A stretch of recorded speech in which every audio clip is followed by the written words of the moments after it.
പ്രിയമുള്ളവരെ, നമസ്കാരം.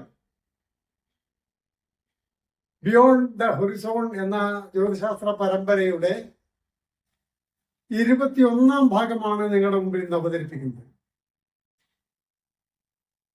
16-17 നൂറ്റാണ്ടുകളിലെ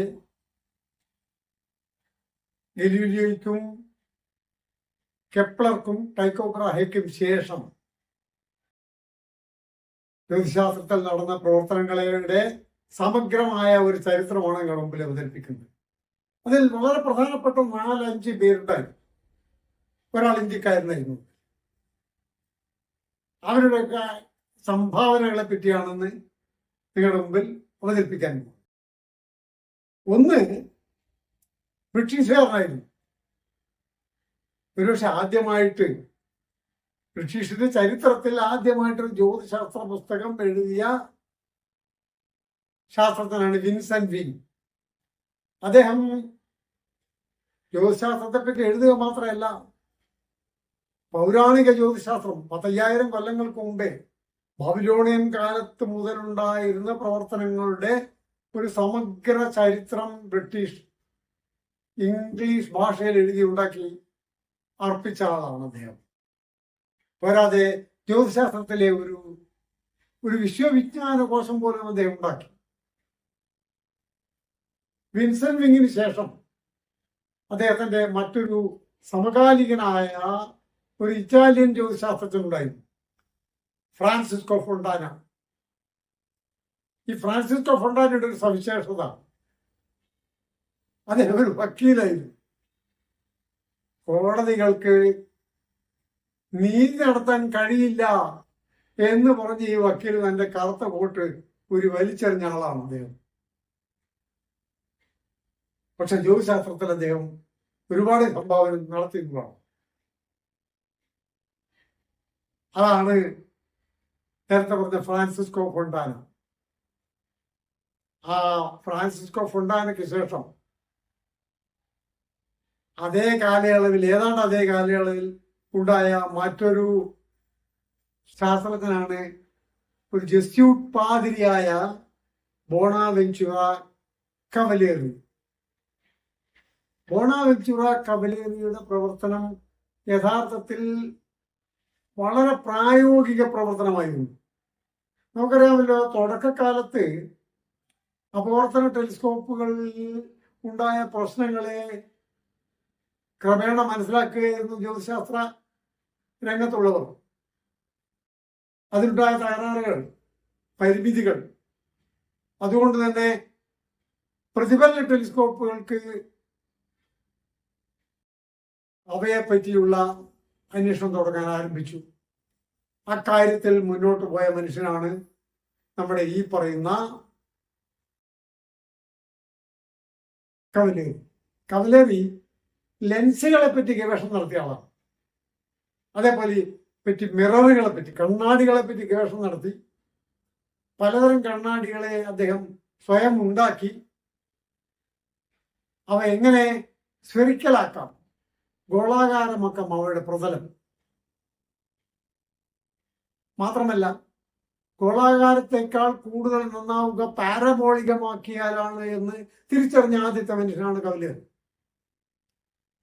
കവലേറിക്ക് ശേഷം ഉണ്ടായ ആളാണ് പോളണ്ടുകാരനായ അവിടുത്തെ ഡാൻസിങ് നഗരസഭയിലെ മേയർ, പേര് ജോനാസ് ഹവേലിയസ്. ഹവേലിയസ് വലിയ വലിയ കൂറ്റൻ ടെലിസ്കോപ്പുകൾ ഉണ്ടാക്കി. മാത്രമല്ല, സ്വന്തം വീട്ടിന്റെ മേലെ വലിയൊരു നിരീക്ഷണ കേന്ദ്രം സ്ഥാപിച്ച് ഉപകരണങ്ങൾ ഉണ്ടാക്കി വെച്ചു. സെക്സ്റ്റന്റ് പോലെയുള്ള. അദ്ദേഹം തന്റെ ടെലിസ്കോപ്പ് ഉപയോഗിച്ച് ചൊവ്വയെയും വ്യാഴത്തെയും നിരീക്ഷിച്ച് ചൊവ്വയുടെ രൂപം പൂർണ്ണമായും വരച്ചു വെച്ചു. വ്യാഴത്തിലെ വലിയ പൊട്ടുകൾ, മധ്യത്തിലുള്ള വലിയ പൊട്ട്, റെഡ് സ്പോട്ട്, അതിന് കൊടുങ്കാറ്റ്, ഇതൊക്കെ അദ്ദേഹം നിരീക്ഷിച്ച് രേഖപ്പെടുത്തി വെച്ചു. ഹവേലിയസ് ഇവയൊന്നും കൂടാതെ 4 ധൂമകേതുക്കളെ കണ്ടുപിടിച്ചു. ഒരെണ്ണത്തിന്റെ പേര് ഇക്കാഷാങ് എന്നാണ്. അങ്ങനെയുള്ള ഹവേലിയസിന് ശേഷം അദ്ദേഹത്തിന്റെ സമകാലികനായിരുന്നല്ലോ Christian Huygens. Huygens aerial telescope ഉണ്ടാക്കിയ കാര്യം കഴിഞ്ഞ പ്രാവശ്യം നമ്മൾ പറഞ്ഞിരുന്നു. ആ ഏരിയൽ ടെലിസ്കോപ്പിനെക്കാട്ടും വലിയ കൂറ്റൻ ടെലിസ്കോപ്പാണ് ഹവേലിയസ് ഉണ്ടാക്കിയത്. 40.8 മീറ്റർ അതിന്റെ ഫോക്കൽ ദൂരം. ഇതേ കാലയളവിലാണ് ഇന്ത്യയിലെ ഗോദാവരി നദീതീരത്തെ ഗോളഗ്രാമത്തിലെ കമലാകര എന്ന ഗണിത ജ്യോതിശാസ്ത്രജ്ഞൻ, അദ്ദേഹം ഗ്രീക്ക് ജ്യോതിശാസ്ത്രത്തെയും റോമൻ ജ്യോതിശാസ്ത്രത്തെയും തുടർന്നുണ്ടായ എല്ലാ യൂറോപ്യൻ ജ്യോതിശാസ്ത്രത്തിന്റെ കാര്യങ്ങൾ ഇന്ത്യൻ ജ്യോതിശാസ്ത്രമായിട്ട് ബന്ധപ്പെടുത്തി. അദ്ദേഹം പിന്നീട് ബനാറസിലാണ് താമസമാക്കിയത്. അദ്ദേഹത്തിന് വളരെ പ്രശസ്തമായ ഒരു പുസ്തകമുണ്ട്. ആ പുസ്തകത്തിൽ അക്കാലത്ത് യൂറോപ്പിൽ കണ്ടുപിടിക്കപ്പെട്ട സകല കാര്യങ്ങളും പ്രതിപാദിച്ചിട്ടുണ്ട്. സന്തരണം വരെ, ബുധന്റെ സന്തരണവും ശുക്രന്റെ സന്തരണവും വരെ അദ്ദേഹം അതിൽ പ്രതിപാദിച്ചിട്ടുണ്ടെന്നുള്ളതാണ്. അവസാനമായി കാസിനിയാണ് നമ്മുടെ കഥാനായകൻ. കാസിനിയെ പറ്റി ഇറ്റാലിയൻ ജ്യോതിശാസ്ത്രനാണ് കാസിനി.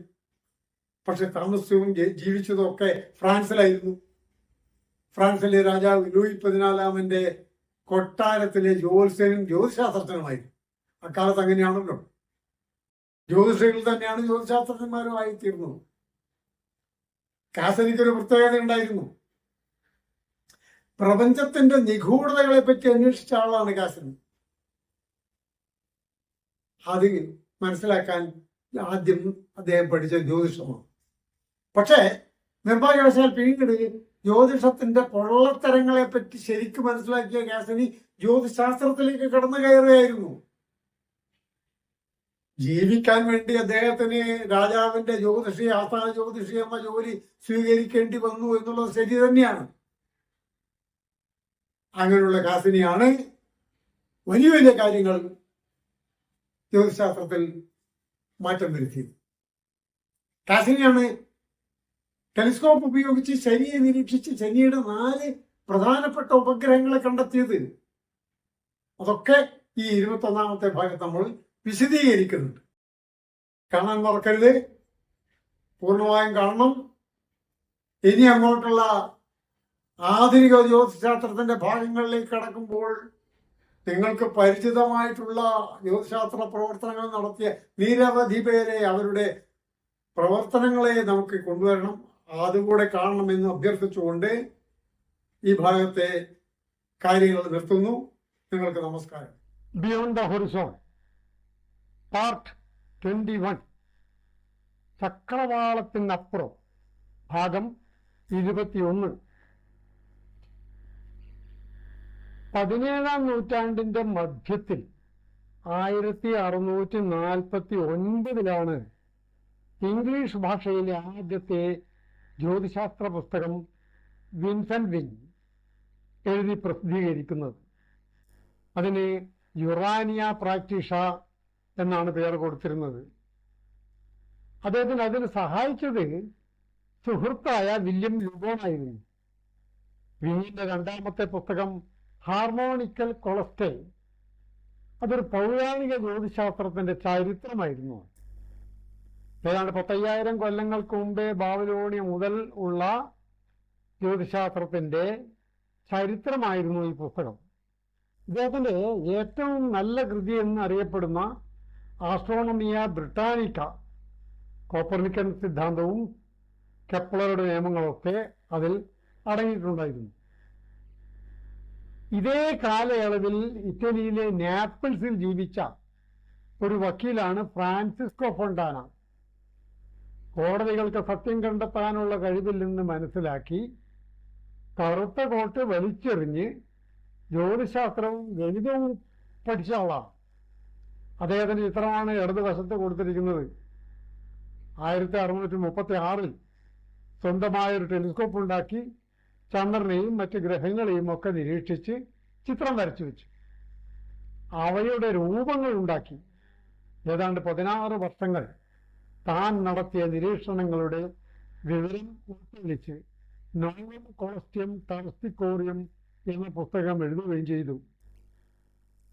ഫൊണ്ടാന നിരീക്ഷിച്ചു എന്ന് പറയപ്പെടുന്ന ശുക്രന്റെ വൃദ്ധിക്ഷയവും ശുക്രന്റെ കൂടെയുണ്ടെന്ന് അവകാശപ്പെട്ട അതിന്റെ ഉപഗ്രഹങ്ങളുടെ ചിത്രമാണ് കാണിച്ചിരിക്കുന്നത്. ഏതാണ്ട് 400 കൊല്ലങ്ങൾക്ക് മുമ്പേ നടത്തിയ ഒരു നിരീക്ഷണത്തിന്റെ അടിസ്ഥാനത്തിലാണ് ഇത്തരം ഒരു വാർത്ത പുറത്തു വരുന്നത്. ആ ചിത്രങ്ങളോടൊപ്പം തന്നെ അദ്ദേഹം ഉണ്ടാക്കിയ ചിത്രങ്ങളിൽ വ്യാഴവും ശനിയും ക്ഷീരപഥം തുടങ്ങിയവയുടെ ചിത്രങ്ങളും ഉണ്ടായിരുന്നു. 1630 ഗിയോവാനി ബാപ്റ്റിസ്റ്റ സുവി ഫ്രൊണ്ടാനയുടെ ടെലിസ്കോപ്പ് ഉപയോഗിച്ച് വ്യാഴത്തിന്റെ മധ്യത്തിലെ നാടയും ബുധഗ്രഹത്തിന്റെ വൃദ്ധിക്ഷയവും നിരീക്ഷിച്ചു. ഫൊണ്ടാനയുടെ പേരിൽ ചന്ദ്രനിലും ചൊവ്വയിലുമൊക്കെ ഓരോ ഗർത്തങ്ങളുണ്ട്. ഇത് അക്കാലത്ത് സ്വാഭാവികമായിട്ട് ഉണ്ടായിക്കൊണ്ടിരുന്ന ഒരു കാര്യമാണ്. അതായത് പ്രധാനപ്പെട്ട കണ്ടുപിടുത്തങ്ങളൊക്കെ നടത്തിയ ശാസ്ത്രജ്ഞന്മാരും മറ്റുമൊക്കെ അവരുടെ പേരുകൾ ചന്ദ്രനിലോ ചൊവ്വയിലോ ഉള്ള ഗർത്തങ്ങൾക്ക് കൊടുക്കുക എന്ന ഒരു രീതി അക്കാലത്ത് അവലംബിച്ചിരുന്നു. അങ്ങനെയാണ് ഈ ചന്ദ്രനിലും ചൊവ്വയിലും ഒക്കെ ഓരോ ഗർത്തങ്ങൾ നമ്മുടെ ഫൊണ്ടാനയുടെ പേരിൽ ഉണ്ടായി വന്നത്. ടെലിസ്കോപ്പ് നിർമ്മിക്കുന്നതിലും അതിന്റെ കണ്ണാടിയുടെ പ്രതിഫലനത്തെപ്പറ്റി പഠനം നടത്തുന്നതിലും ഒരാളായിരുന്നു ഇറ്റാലിയൻ ജെസ്യൂട്ട് പുരോഹിതൻ. വലതുവശത്ത് അദ്ദേഹത്തിന്റെ പേര് കാണാം, ബോണാവെഞ്ചുറ കവലേറി. കണ്ണാടിയുടെ പാരബോള, അതായത് പ്രതിഫലന ടെലിസ്കോപ്പിന്റെ കണ്ണാടിയുടെ പാരബോളയാണോ ഹൈപ്പർബോളയാണോ അല്ല വെറും സ്ഫെറിക്കലാണോ, അതായത് വെറും ഗോളാകൃതി മാത്രമാണോ എന്നീ വശങ്ങളെ കൃത്യമായി ഗവേഷണ വിധേയനാക്കിയ ആളാണ് ഈ കവലേറി. കണ്ണാടികളുടെ പ്രവർത്തനത്തെപ്പറ്റി വിശദമായി പ്രതിപാദിക്കുന്ന ഒരു പുസ്തകമുണ്ട് അദ്ദേഹത്തിന്റെ, ദ ബേണിംഗ് മിറർ. കവലേറി നൽകുന്നു. കവലേറിയുടെ പേരിൽ ചന്ദ്രനിലും ഒരു ഗർത്തമുണ്ട്. പിന്നീടുള്ള വളരെ പ്രശസ്തനായ ഒരു ജ്യോതിശാസ്ത്രജ്ഞനാണ് പോളണ്ടുകാരനായ ജോഹന്നാസ് ഹവേലിയസ്. പോളണ്ടിലെ ഡാൻസിംഗ് നഗരസഭയുടെ കൗൺസിലറും മേയറുമായിരുന്നു ജോഹന്നാസ് ഹവേലിയസ്. ഒരു വലിയ മദ്യ വ്യവസായിയും വലിയൊരു പണക്കാരനുമായിരുന്നു. ചെറുപ്പത്തിൽ തന്നെ ജ്യോതിശാസ്ത്രത്തിലുള്ള താല്പര്യം അദ്ദേഹത്തെ വീട്ടിന്റെ മുകളിൽ ഒരു വാന നിരീക്ഷണ കേന്ദ്രം സ്ഥാപിക്കാൻ പ്രേരിപ്പിച്ചു. 46 മീറ്റർ ഫോക്കൽ ദൂരമുള്ള ഒരു കെപ്ലർ ടെലിസ്കോപ്പാണ് സ്ഥാപിച്ചത്. നമ്മൾ കഴിഞ്ഞ പ്രാവശ്യം ക്രിസ്ത്യൻ ഹൈജൻസിനെ പറ്റി പറഞ്ഞിരുന്നല്ലോ. ഹൈജൻസ് ഉണ്ടാക്കിയ ഏരിയൽ ടെലിസ്കോപ്പിനെ പറ്റി പറഞ്ഞിരുന്നു. എന്നാൽ ഈ ഹവേലിയസിന്റെ ടെലിസ്കോപ്പ് അക്കാലത്തെ ഏരിയൽ ടെലിസ്കോപ്പിനേക്കാൾ കൂടുതൽ ഉയരത്തിലുള്ളതായിരുന്നു. പക്ഷെ ഇത്തരം ടെലിസ്കോപ്പുകൾക്ക് വലിയ പരാധീനതകളുണ്ടായ കാരണം അവയൊന്നും തന്നെ പിൽക്കാലത്ത് പ്രാവർത്തികമായില്ല എന്നുള്ളതാണ് വാസ്തവം. ഹവേലിയസ് തന്റെ നിരീക്ഷണ നിലയത്തിന് സ്റ്റർണർബർഗ് എന്നാണ് പേരിട്ടത്. 1642 മുതൽ ഹവേലിയസ് സൗരകളങ്കങ്ങളെയും ചന്ദ്രന്റെ ഉപരിതലത്തെയും അതിന്റെ ദൃശ്യദോലനവും, ഈ ദൃശ്യദോലനം എന്ന് പറഞ്ഞാൽ ലിബറേഷൻ എന്നാണ് പറയാം. നമ്മൾ സാധാരണ തരത്തിൽ ചന്ദ്രനെ നിരീക്ഷിച്ചാൽ ദൃശ്യദോലനം കാണാൻ കഴിയില്ല. ദൃശ്യദോലനത്തിൻ്റെ പ്രത്യേകതയുണ്ട്. ചന്ദ്രനെ നമുക്ക് ഭൂമിയിൽ നിന്ന് നോക്കുമ്പോൾ അതിന്റെ ഏതാണ്ട് പകുതി ഭാഗം മാത്രമേ കാണുള്ളൂ. എന്നാൽ പകുതി ഭാഗമല്ല, 55% വരെ കാണാൻ കഴിയും. അങ്ങനെ കാണാൻ കഴിയുന്നത് ചന്ദ്രന്റെ ഈ ജനറേഷൻ അല്ലെങ്കിൽ ഈ നിർദ്ദേശം കൊണ്ടാണ്, ദൃശ്യദോലനം കൊണ്ടാണ്. അദ്ദേഹം തന്റെ പുസ്തകത്തിൽ, ആ പുസ്തകത്തിന്റെ പേര് സെലിനോഗ്രാഫിയ എന്നാണ്, ചന്ദ്രന്റെ സ്ഥലാകൃതി ഒക്കെ രേഖപ്പെടുത്തി. 4 ധൂമകേതുക്കളെയെങ്കിലും ഹവേലിയസ് കണ്ടെത്തിയിട്ടുണ്ട്. ഈ ധൂമകേതുക്കൾ ഒന്ന് പിൽക്കാലത്ത് കണ്ടുപിടിച്ച ഇക്കേയ ഷ്രാങ് ആണെന്ന് കരുതപ്പെടുന്നു. ധൂമകേതുക്കൾ സൂര്യനെ പാരബോളിക പഥത്തിൽ ചുറ്റുന്നുവെന്ന് ആദ്യമായി അവകാശപ്പെട്ടതും ഹവേലിസ് ആയിരുന്നു. യഥാർത്ഥത്തിൽ ധൂമകേതുക്കൾ എല്ലാം പാരബോളിക പഥത്തിലല്ല ചുറ്റുന്നത്. ചെറിയ പഥത്തിലും ചുറ്റുന്ന ധൂമകേതുക്കളുണ്ട്. വളരെ വിദൂരമായ മേഖലകളിൽ നിന്ന് വരുന്ന ധൂമകേതുക്കളാണ് പാരാബോളികമായി സൂര്യനെ ചുറ്റുന്നത്. 1669 ഹവേലിസിന്റെ നിരീക്ഷണ നിലയവും ഉപകരണങ്ങളും മറ്റൊക്കെ അഗ്നിക്കിരയായി. നശിച്ചുപോയ സെക്സ്റ്റന്റിന്റെ ഓർമ്മക്കായാണ് അദ്ദേഹം കണ്ടുപിടിച്ച് പേരിട്ട സെക്സ്റ്റന്റ് എന്ന നക്ഷത്രഗണം ആകാശത്ത് അദ്ദേഹം പേര് കൊടുത്തത്. ഇവിടെ വലത്തേക്ക് കാണാം സെക്സ്റ്റന്റിനെ. അതിന്റെ ആകാശ കാഴ്ചയാണ് താഴെ കൊടുത്തിരിക്കുന്ന ചിത്രം. അദ്ദേഹം കണ്ടെത്തിയ നക്ഷത്രങ്ങളെയും ഗണങ്ങളെയും ചേർത്തുകൊണ്ട് സുഭിക്ഷേനിയം എന്ന പേരിൽ ഒരു നക്ഷത്ര പട്ടിക അദ്ദേഹം പുറത്തിറക്കിയിരുന്നു. നിരീക്ഷണ നിലയത്തിന്റെ തീപിടുത്തം അദ്ദേഹത്തിന്റെ ആരോഗ്യനിലയെ പൂർണ്ണമായും തകർത്ത് കളഞ്ഞു. 1687 76-ാമത്തെ വയസ്സിലാണ് അദ്ദേഹം അന്തരിച്ചത്. കാനസ് വെനാറ്റിസി, ലാസർട്ട, ലിങ്സ്, വൾപെക്കുല, ലിയോ മൈനർ, സെക്സ്റ്റന്റ് എന്നീ ഗണങ്ങളെ കണ്ടെത്തി പേര് നൽകിയത് ഹവേലിസ് ആയിരുന്നു. ഹവേലിയസിന്റെയും മറ്റും കാലഘട്ടത്തിൽ ജീവിച്ചിരുന്ന ഒരു ഇന്ത്യൻ ജ്യോതിശാസ്ത്രജ്ഞനായിരുന്നു കമലാകര. ഗോദാവരി നദീതീരത്തെ ഗോളഗ്രാമ എന്ന ഗ്രാമത്തിൽ ജനിച്ച കമലാകര ഒരു പരമ്പരാഗത ഗണിത ജ്യോതിശാസ്ത്ര കുടുംബത്തിൽ നിന്നായിരുന്നു. പിന്നീട് അദ്ദേഹം ഇന്ത്യൻ ജ്യോതിശാസ്ത്രത്തിന്റെ പ്രധാന കളിത്തൊട്ടിലായ വാരാണസിയിലേക്ക് താമസം മാറ്റി. അങ്ങനെയാണല്ലോ, വാരാണസിയാണ് വളരെ പ്രസിദ്ധമായ ജ്യോതിശാസ്ത്ര കേന്ദ്രം ആ കാലത്ത്. നമ്മുടെ പ്രധാനപ്പെട്ട മറ്റൊരു ജ്യോതിശാസ്ത്രത്തിനുണ്ടായിരുന്നല്ലോ, ഇന്ത്യയിൽ കടന്നു വന്ന ഒരു അറബ് ജ്യോതിശാസ്ത്രജ്ഞൻ കൂടി ഉണ്ടായിരുന്നു. അദ്ദേഹവും വാരാണസിയിലാണ് ഇന്ത്യൻ ജ്യോതിശാസ്ത്രത്തെ പറ്റി താമസിച്ച് പഠിച്ചത്. അൽ ബറൂണി. അദ്ദേഹത്തിന്റെ പ്രധാന കൃതി, ഈ കമലാകരയുടെ പ്രധാന കൃതി 13 അധ്യായങ്ങളും 2024 ശ്ലോകങ്ങളും അടങ്ങിയിട്ടുള്ള സിദ്ധാന്ത തത്വവിവേക ആണ്. അതിൽ സമയത്തിന്റെ അളവുണ്ട്, ഗ്രഹചലനമുണ്ട്, രേഖാംശം, അക്ഷാംശം, ദൈനിക ചലനത്തിന്റെ ത്രിപ്രശ്നം, ഗ്രഹങ്ങളുടെ വലുപ്പം, ദൂരം, ചന്ദ്രഗ്രഹണ സമയത്തെ ഭൂമിയുടെ നിഴൽ, ഉദയാസ്തമയങ്ങൾ, ഗ്രഹണങ്ങൾ, സന്തരണങ്ങൾ. സന്തരണം എന്നാൽ വലിയ വസ്തുവിന്റെ മുന്നിൽ കൂടെ കടന്നു പോകുന്ന ആ സംഭവത്തിനാണ് സന്തരണം എന്ന് പറയുന്നത്. 2004-ലും 2012-ലും വലിയൊരു സന്തരണം നടക്കുകയുണ്ടായി, ശുക്രന്റെ സമ്മേളനം. അതിൽ ചിത്രമാണ് കൊടുത്തിരിക്കുന്ന ഇടതുവശത്ത്. 2004 ഇങ്ങനെ കടന്നുപോയി സൂര്യന്റെ മുമ്പ് കൂടെ ശുക്രൻ. 2012 ശുക്രൻ ഈ രീതിയിൽ കടന്നുപോയി. അപ്പോൾ അങ്ങനെയുള്ള പ്രതിഭാസങ്ങളെ പോലും അതിൽ വിവരിക്കുന്നുണ്ട്.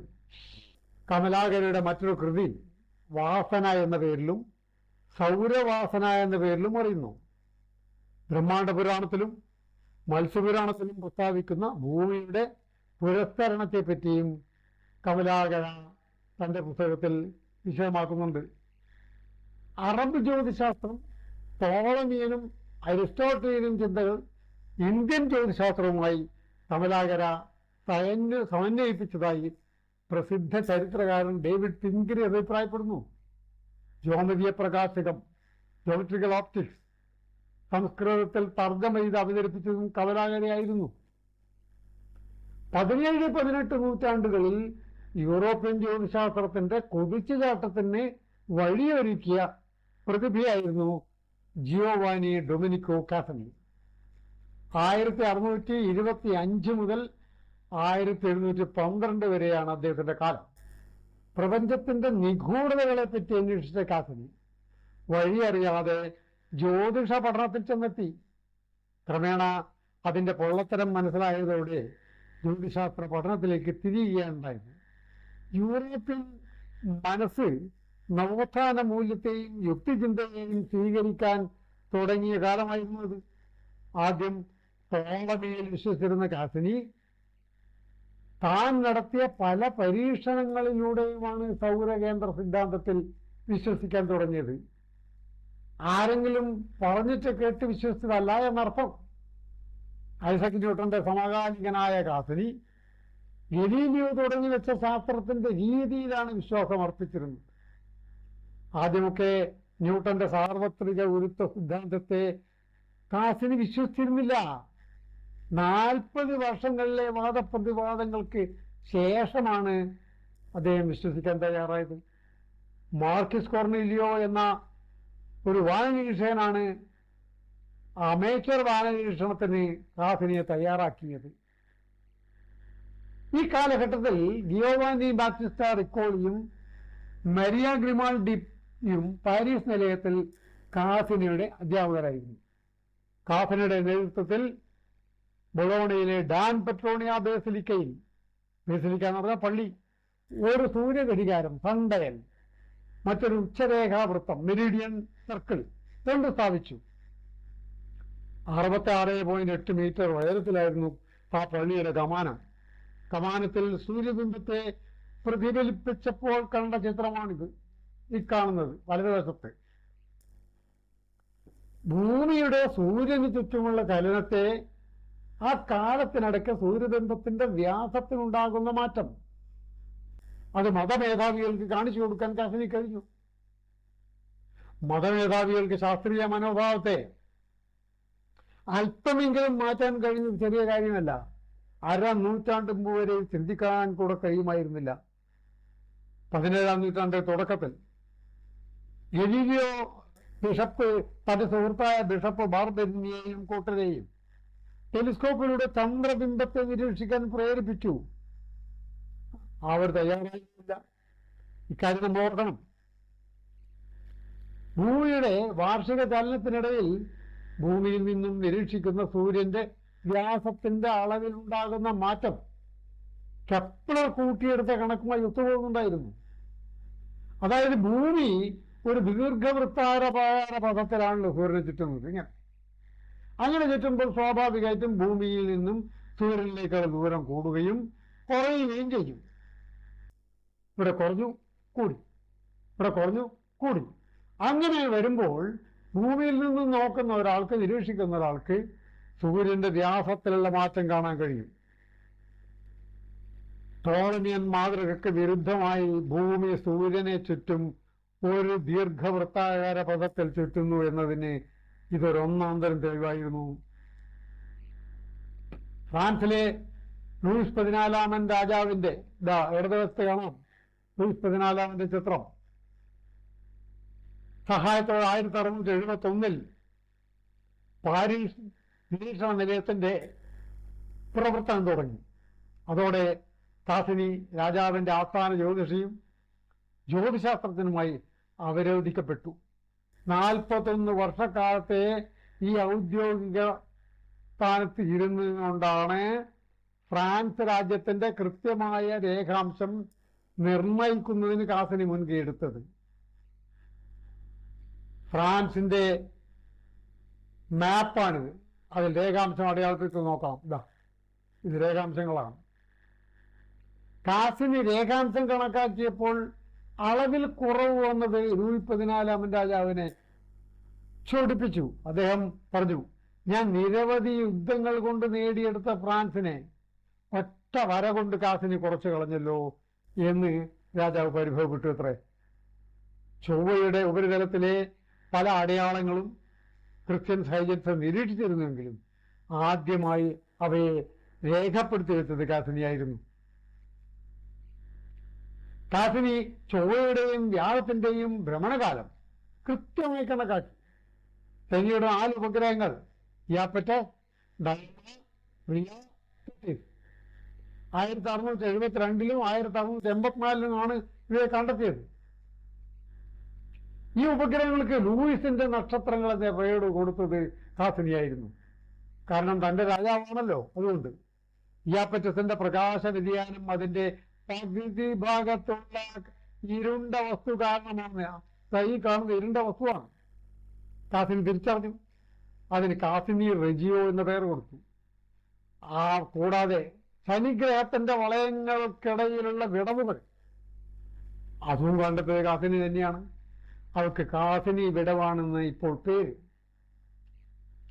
വ്യാഴം ഗ്രഹത്തിന്റെ മധ്യത്തിലെ ഭീമൻ പൊട്ട് കാസിനിയും റോബർട്ട് ഹൂക്കും ചേർന്നാണ് കണ്ടെത്തിയത്. മാത്രമല്ല അതിലെ കൊടുങ്കാറ്റുകൾക്ക് വ്യതിരിക്ത ഭ്രമണമുണ്ടെന്നും തിരിച്ചറിഞ്ഞു.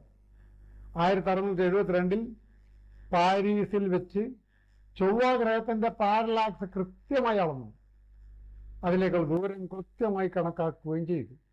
ഈ പരീക്ഷണം സൗരയൂഥത്തിലെ മറ്റ് ഗ്രഹങ്ങളിലേക്കുള്ള ദൂരം കണ്ടെത്താൻ സഹായകരമായി തീരുകയും ചെയ്തു. നമ്മൾ ഈ പറഞ്ഞത് ഈ 16-17 നൂറ്റാണ്ടുകളിലെ കാര്യമാണ്. വൻതോതിൽ മാറ്റങ്ങൾ ജ്യോതിശാസ്ത്രത്തിൽ ഈ കാലഘട്ടത്തിൽ ഉണ്ടായിട്ടുണ്ട്. ക്രമേണ 18-ാം നൂറ്റാണ്ടിലേക്ക് കടക്കുമ്പോഴും ആ മാറ്റത്തിന്റെ വേഗത അഭൂതപൂർവമായി കൂടുകയാണ് ഉണ്ടായത്. അടുത്ത എപ്പിസോഡുകളിൽ നമുക്കവയെ ചർച്ച ചെയ്യാം.